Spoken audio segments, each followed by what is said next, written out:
Hey guys, Brent Hull, Wednesday design video in Illinois, looking at a period revival house, Colonial Revival. Come join me.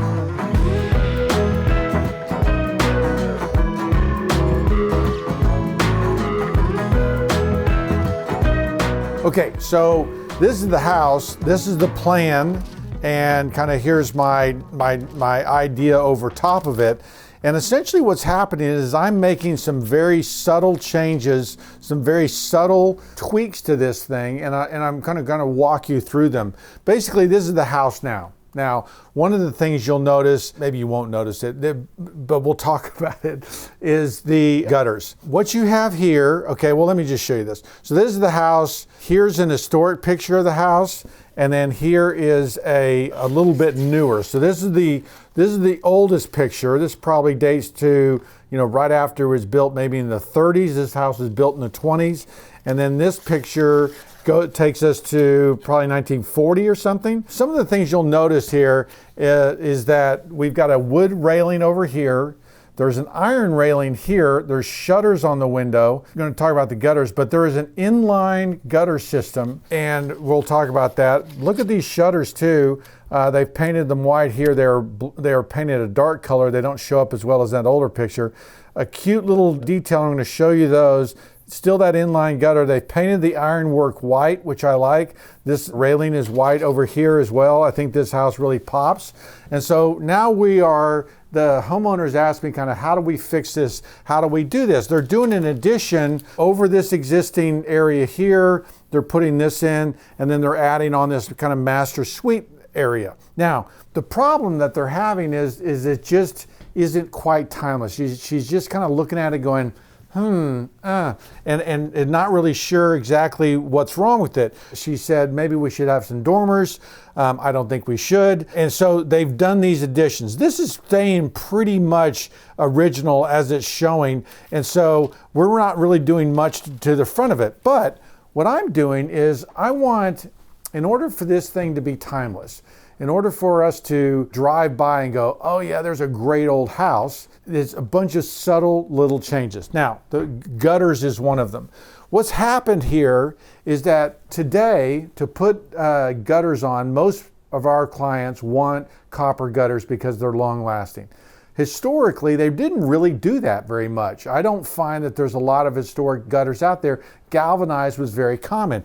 But if you look at this house here, they've got an inline gutter, okay? And I've talked about the difference between a round gutter and a K gutter. I have a video, why does my gutter have a molding on it? Basically, if you do a round gutter, it looks like this on the house, and the roof goes up like this. The other type of gutter is the one that does like this, and there's a little molding in it, right? And so this little cyma recta appears very similar to a crown molding. Now, why did they do that? Because when they were building their houses, there was a bed mold under here, and then there might be a soffit over back here, or this is your whole cimation corona bed mold back here. So it was a classical cornice, okay? And when you have a traditional Colonial Revival house like this gutter is much more appropriate than this gutter. Now, what's happened here is now we have this brown line around our house with this round gutter, and we really, I noticed this actually before I looked at the historic gutter and realized that they closed in this historic gutter. And so what happens on an inline gutter is the roof comes down, and then there's this pocket here, and then your classical cornice happens up underneath here. So corona, bed mold, and cimation actually is out there, and you have this gutter that sits in your roof line. That's what's happening right there. And you can know it because your downspout is actually coming out of the soffit, and then it's going into this collection box and going down. And so this is what was original, right? And so this is what's new, and we need to go back, or one of my suggestions would be to go back with an inline gutter if they can. I think that would be best, but certainly changing this up from this round gutter to a more traditional gutter. So that's one thing. Two, notice these shutters. The shutters are screwed in place. They are not operable shutters. I would be obviously proponent of going back with operable shutters. You don't really see them there. They're there, but you don't really see them. but you do see them here. And basically what's happened is in the 1920s, you have the most charming shutters in America were offered. And they have this design that basically in the top part of the panel, they have these wonderful little decorations, there's a little candlestick, there's a little clover leaf, there's a squirrel over here. You see these designs coming up. In fact, they even show this page of designs, a sailboat, a pine tree, all these fun little things. And if you zoom in real close to this picture here, it's hard to tell what it is. Maybe it's a squirrel, maybe it's a rabbit, maybe it's something like that. But there's definitely that design in here. And so on my, I'm showing those gutters those shutters a couple different ways. One with this kind of upper panel, one kind of the split panel, but there should be no louvers in this thing. They should be all paneled out. And so I'm going to advocate for shutters that work. That means we'll have shutter dogs, the little S curve that's going to hold those things out. And on hinges, they're going to provide this kind of shadow line that's going on there. Now, they've also shown these shutters downstairs. I probably am not doing those. I probably am not adding those in. One, because they're not historic. I don't see those shutters anywhere on these old pictures. Those shutters were never there. I'm not going back with them. One little other thing, notice this window here, and I've talked about that new window sit out facing on the face. If you look back at these historic photos, you can kind of see that the original shutters, especially there, were set back. And then here's something that, again, we're talking about all 1% to 5% little changes and fixes, but things that really do matter. If you have your brick out here, okay, on your house, right? And I'm basically looking down through a section of this. What they've done is they've got a brick mold right here, and then their sash are sitting right here, okay?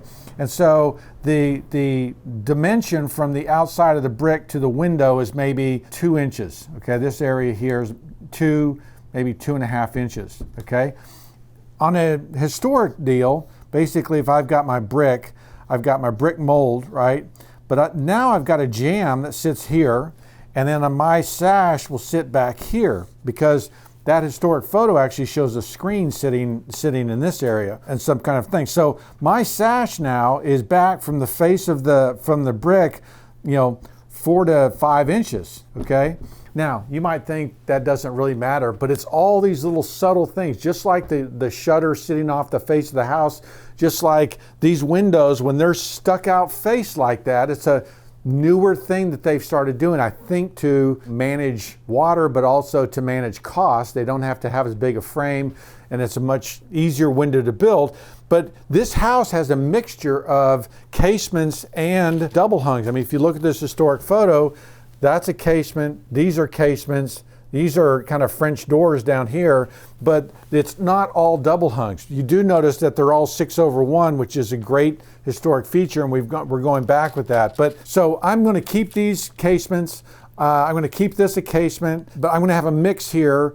And as far as where we go into the other things, so that's all okay. But you're looking at all of these subtle things that I think, okay, if we get them right, can make this house timeless. The last thing I'm going to show you is this. Look at that. There's columns sitting right there. Okay, so basically in this opening, there's columns that are sitting right there, these wood columns. Now, I don't know what to think about that. I've shown this version of it with those white columns in there.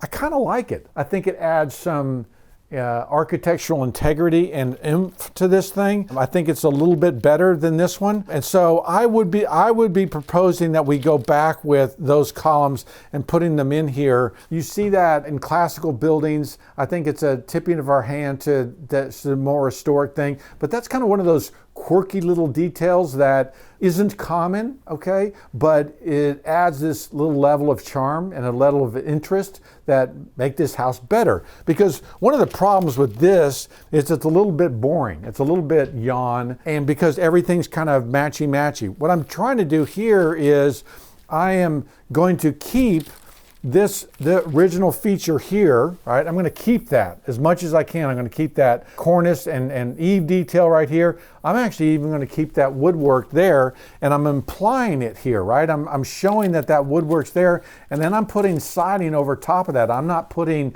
brick over top of that because I want people to drive up and go, oh, they closed in that area above the porch. That's a charming story, especially if it's executed well, if it's executed in a way that conveys that age and everything else. This really is an important piece of, in my opinion, of creating that charm and that detail that's really going to make this house, sing and important.